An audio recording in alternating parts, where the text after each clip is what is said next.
Welcome, Crusader fans, to another edition of the Valpo Coaches Show. This week, joining me, women's soccer head coach John Marovich. John, thanks for being here. Good to be here. I want to start out with thinking back to the last time. One of the big things we were talking about is the team was struggling to convert chances into goals. And since then, over the last couple weeks, you look at especially the game at Youngstown State, you put 6 home, but then 3 against UIC. You've been converting a lot more of those recently. Anything change, or is it just finally you take that many chances and the law of averages evens out?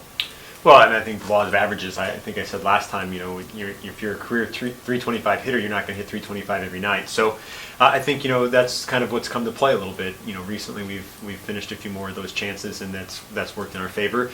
But at the same time, it's always a little bit of a tweak here, a tweak there, with getting Jenny Fastbinder up in the attack a little bit more and giving her some opportunities. She scored a big goal to open up the game against UIC. Hopefully balancing out the side from April. And then, kind of moving some players into the back with Robin Wenzel, giving us a little bit more pace back there. So, everything's a little bit of a tweak to try to make it just right so that we can get the results that we need. Yeah. Looking back at last week, kind of 2 games that it's almost a tale of 2 games within each game. The UIC match, pretty even in the first half, and then the second half we come out and pretty much just imposed our will on UIC. And then you look at the Oakland match, you start out so well. You score the goal early on, create a couple other really good chances inside the first, I believe it was 20, 25 minutes, and then after that, it seemed like Oakland turned the game around and kind of took it more to us. Can you just look back over the last week, those 2 results, what you saw from the team in those 2 games? Sure. We played 3 games in 8 days, and that's just the way the conference schedule lays out. So to come away, with points, with 6 points out of that, we'd have loved to have gotten more.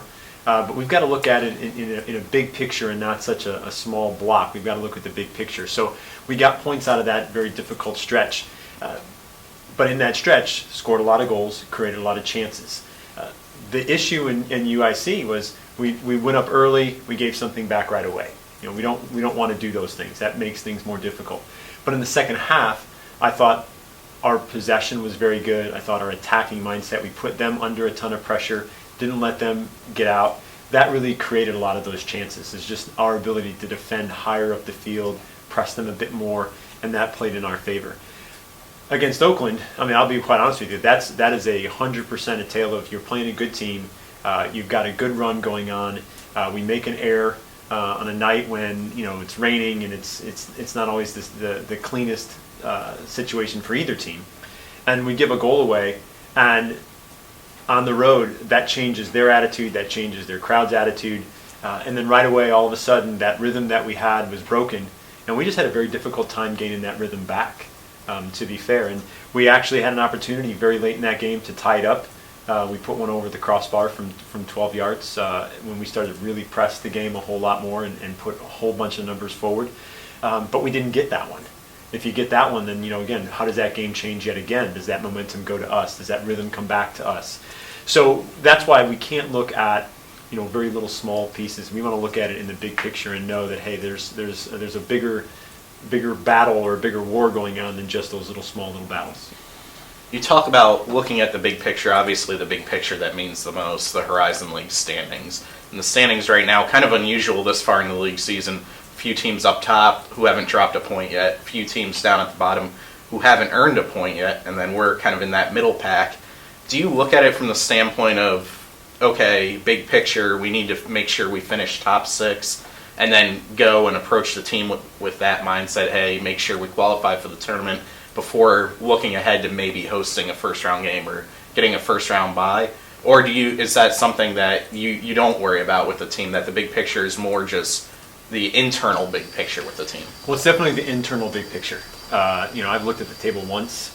I think it's still a little bit early to start trying to manipulate those things. But to be fair, it's going to happen the same way every year for every team.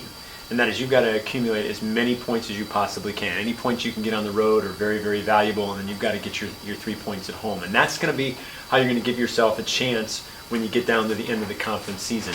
So for us, it's just about accumulating as many points as we possibly can. And when you do that, the first thing that will happen for a team is that you've accumulated enough points that you qualify. Then it's, are you getting a bye, finishing in the top 2? And then are you going to challenge to win a conference championship?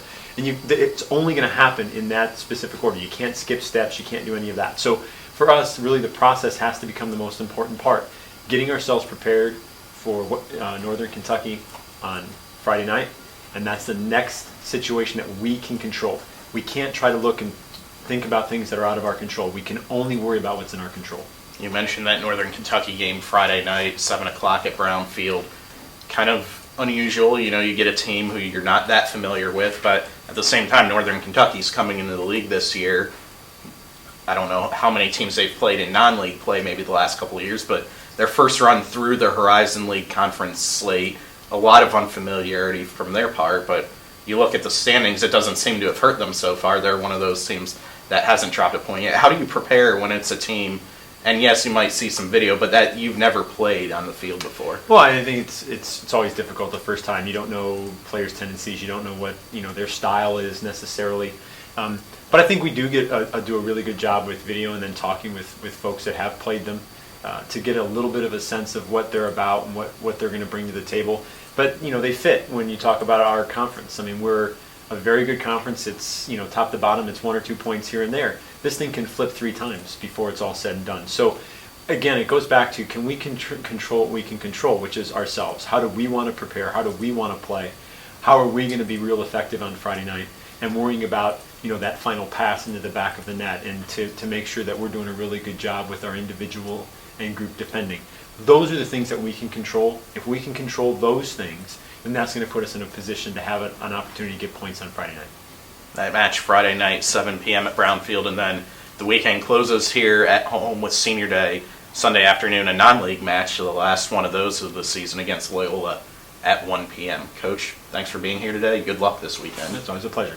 For all your women's soccer news, Valpo Women's Soccer on Facebook, Valpo WSO on Twitter, and for all your athletics news, Valpo Athletics on both Facebook and Twitter. Until next time, I'm Aaron Levitt. Go Crusaders.